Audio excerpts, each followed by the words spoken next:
Hello बच्चों, चलिए प्रश्न को देखते हैं। प्रश्न है H2S H2O की अपेक्षा अधिक अम्लीय होता है, जबकि सल्फर की विद्युत ऋणात्मकता ऑक्सीजन की अपेक्षाकृत कम होती है। इसका कारण है कि बच्चों हमें यहाँ पर चार विकल्प दिए हैं। तो चलिए बच्चों इस प्रश्न की मुख्य अवधारणा की बात करें।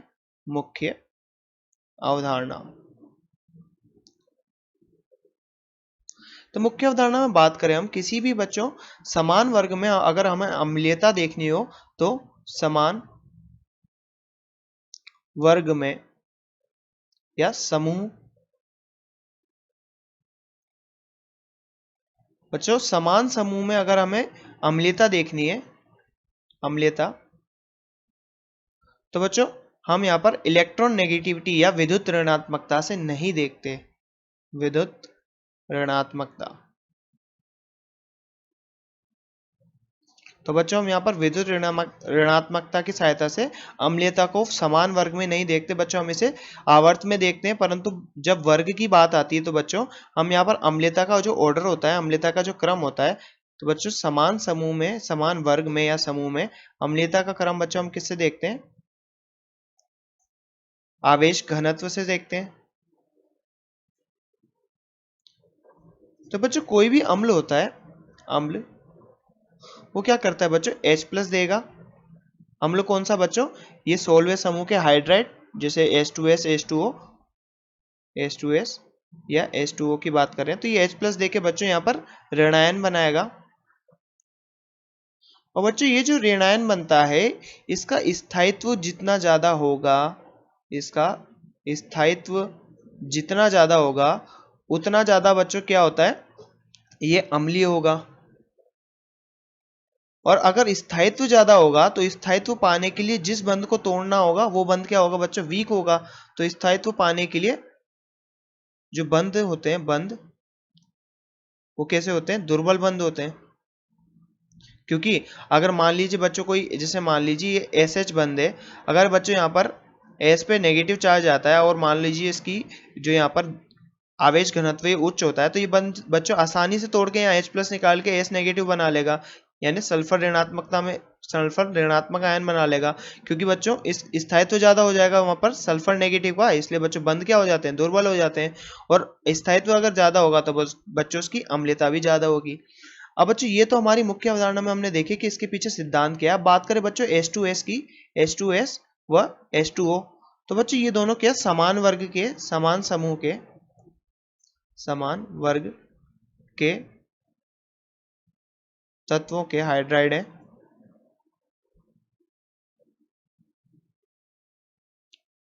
हाइड्राइड है।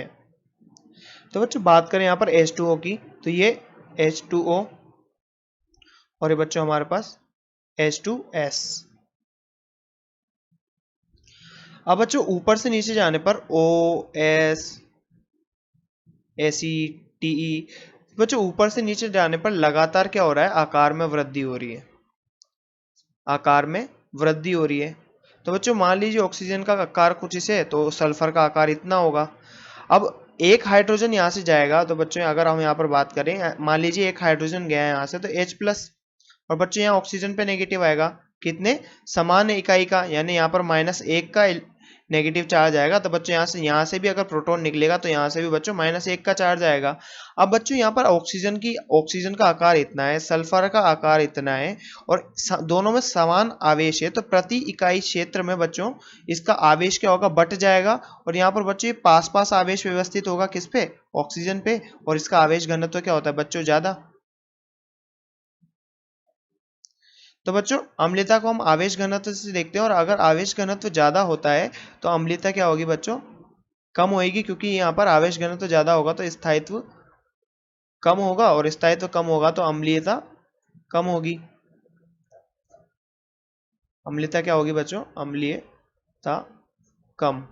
अब बच्चों यहाँ पर देखिए, ये ऑक्सीजन है, ये सल्फर है, और इसका आकार छोटा है, और दोनों में समान आवेश है, तो प्रति इकाई घनत्व किसका ज्यादा होगा बच्चों? चार्ज का, आवेश का, वो ऑक्सीजन का ज्यादा होगा। तो आवेश घनत्व ऑक्सीजन का ज्यादा है बच्चों सल्फर से, तो अम्लीयता किसकी ज्यादा होगी? तो स्थायित्व किसका ज्यादा होगा बच्चों? स्थायित्व सल्फर का ज्यादा होगा, किससे? ऑक्सीजन से। अब सल्फर का स्थायित्व ऑक्सीजन से ज्यादा है तो बच्चे आसानी से यहाँ से प्रोटॉन का निष्कासन कर देगा, आसानी से कर देगा, और आसानी से बच्चों प्रोटॉन का निष्कासन कर देगा तो ये क्या होगा बच्चों, अम्लीय भी अधिक होगा, अम्लीय ज्यादा होगा। तो बच्चों जैसा कि प्रश्न में हमसे पूछा गया था H2S H2O की अपेक्षा अधिक अम्लीय होता है, जबकि सल्फर विद्युत ऋणात्मक सल्फर की विद्युत ऋणात्मकता ऑक्सीजन की अपेक्षा कम होती है। इसका कारण क्या है बच्चों, जल एक अत्यधिक संगुणित यौगिक है, नहीं बच्चों ये नहीं है। HS आबंध HO आबंध की तुलना में दुर्बल होता है, हाँ बच्चों ये सही है, क्योंकि यहाँ पर ये HS जो आबंध होता है दुर्बल होता है, क्योंकि बच्चों टूटने के बाद यहाँ पर ज्यादा स्थायी संरचना बन रही है, तो यहाँ पर ये ज्यादा दुर्बल होगा बंद। बच्चों तीसरा विकल्प है H2S का अणुभार H2O, तो बच्चों अणुभार से यहाँ पर कोई मतलब नहीं है। और बच्चों यहाँ पर है लास्ट विकल्प डी विकल्प, H2S एक गैस है जबकि H2O एक द्रव्य है। बच्चों यहाँ से भी इसका कोई मतलब नहीं है। तो बच्चों इस प्रश्न का सही उत्तर होगा विकल्प नंबर बी, जो हमने मुख्य धारणा के आधार पर समझा कि इस प्रश्न का सही उत्तर क्या होगा बच्चों, विकल्प नंबर बी। आशा करते हैं आपको प्रश्न समझ में आया होगा। धन्यवाद।